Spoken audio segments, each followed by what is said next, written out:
ITV.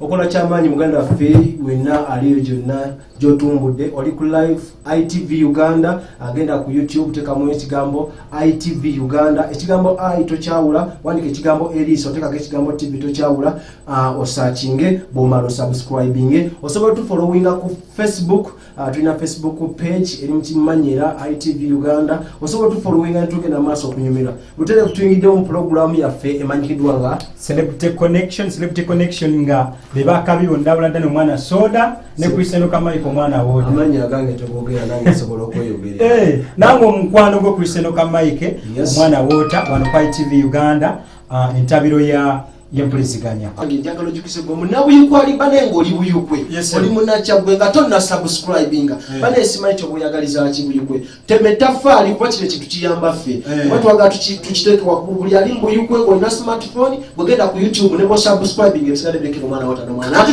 ekyatulesa olwaleero points to points ziri zennyini zoyogerako tulina story leero sofezi trending nga ziri story nnya era gwe ali ku ITV njagala obeere live kapere agenda abeera live kumpewo tugenda mutekako alina ebizibu bingi si omwana wota ono kapere yayimba kapere serina wannuma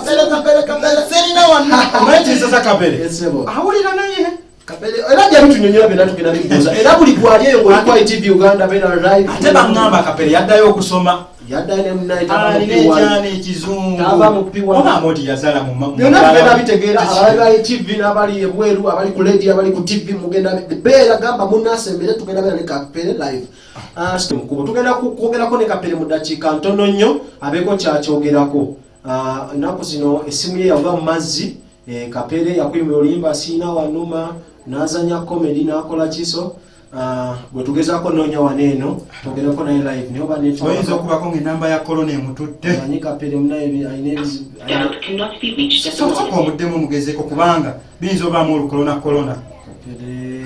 kapere oliwa yagula ka smartphone kano ddamu okagule ngamba gwe kamya siraaji neonaliwe kizza muganda jangu gule ka smartphone yakapya kubanga tujja kukolera bwerere kapere tujja mufuna nga bamu not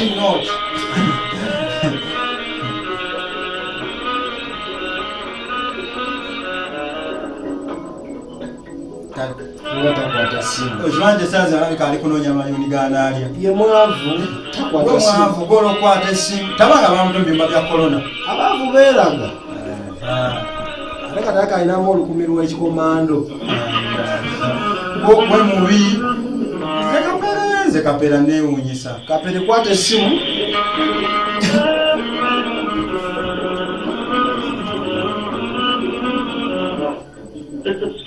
ayinza okuba kyagwa bakwata bagira mukazi omanyi yazaala omwana omukazi omweru muddemu komundi gumu bwagaana kapere sebo ogwana okwata essimu abalabi bagenda kulaba ssebo ate naku zino naku olina nnyingi ssebo kapere kwata essimu kapere gwenda ku YouTube wabula gwali ali ku ITV Uganda genda ku YouTube teka mukulu kapere oli ku live ku mpewo esebo tera mukati nkwatwadde twagakikola mangu oli live ku mpewo sebo kale sebo dakika ngameka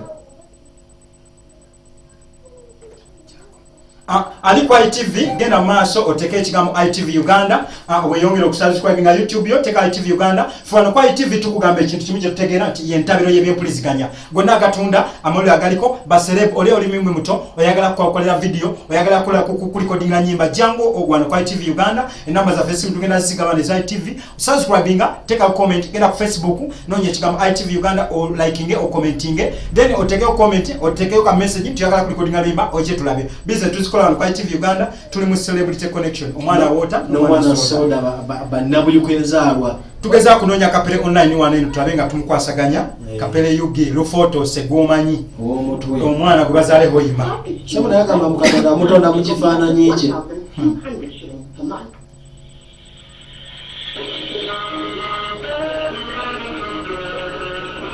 sebo yeeraza essimu ne munaku zaabanaku bantawula enamba ya corona not sebo kapere omukulu kapere oli ku live ku ITV Uganda era abantu bakuwuliriza tubadde wano nga tulina ekintu kye twogerako embeera eyakutuukako kuva lwava mu amalula. Olina omwana Soda n'omwana Water live ku ITV YouTube channel ne ku Radio 7.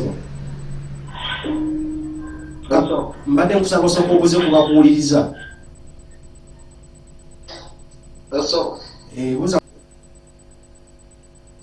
Baako sooka obuze kubakuwuliriza sebo. Amanya gange Mr. Kapere. Sebo. Erinnya eryalo photos sebo olyerabiddeyo mukama waffe. Kapere sebo. Kati sebo omuwuliriza wa ITV n'omulabi wa ITV obadde olina kintu kikyonyiza omugamba kuba tubadde tubanyonyodde ku mbeera ennaku zino ebadde kutuukako mu bulamu oluvannyuma lw'omwava mu amalula. Mbeera ati bulamu bw'oyitamu ennaku zino buli butya sebo?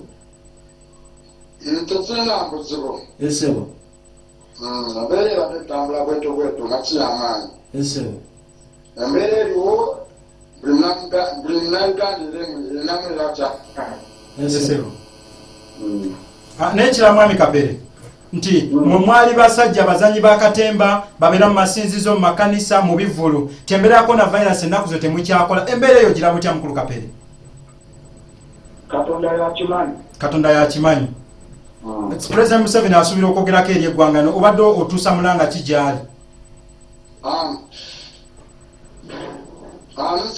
President Museveni n'abali ku kiiko lwa corona badde bateekateeka okulagera eggwanga gwenga munnakatemba munna artist munnabitone kitowoozo kyoyinza okuba omukulembeze eggwanga n'abatwa ku lukiiko olwo babeeko kye bakola kubanga ffenna bannabitone tetukyakola tuli waka twalaba gye buvuddeko nga abategesi b'ebivulu baagala kwekalakaasa. Gwe Kapere okyogerako ki? Sina tenjogera kubanga nange Katonda akugambe yakimanyi.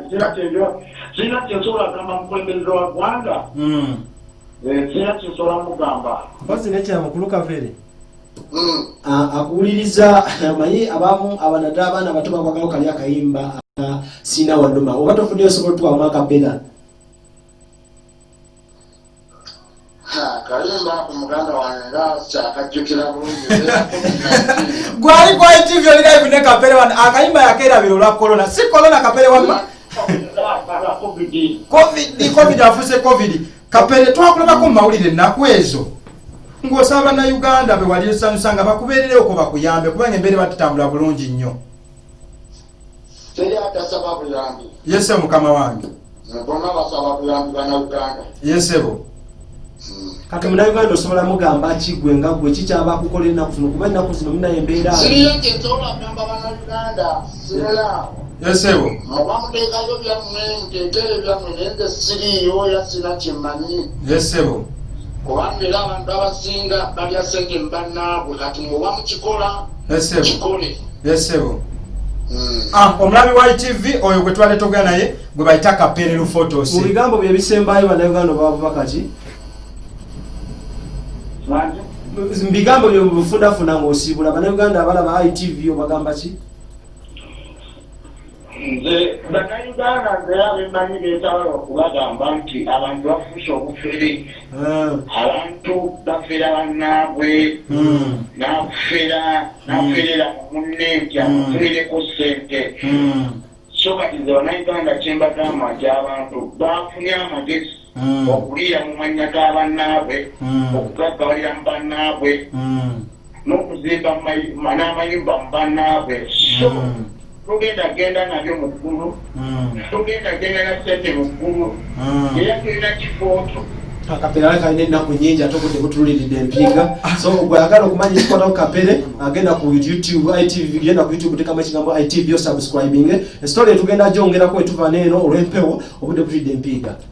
Bamuyise omwana Water n'omwana Soda mu Stable Connection bampita omwana Water naye nga bassebo abalabi ba ITV subscribing agenda ku Facebook tekamu ITV okomentinge olaikinge kyakuli ng'oli mu diaspora oyagala kukola naffe tetulina buzibu kamya siraaje watusuubiza okujja no mu Celebrity Connection obeeko kyokola tukutumiddeko gyo nekira mwana Soda nga tunasiibula omwana Water tunasiibula bajjukize nti tugenda beera aneeno buli lwa mukaaga tugenda baleetera buli serebu buli munnayuganda nga serebu munnabitone tugenda baleeta aneeno just live mu program. Yes basubscribing ebisigale baberekera omwana Water n'omwana Soda era gwe ayagala okumanya ebisingawo just tekamu ITV Uganda webale kulaba omwana Soda we sign out bagala This is ITV Uganda.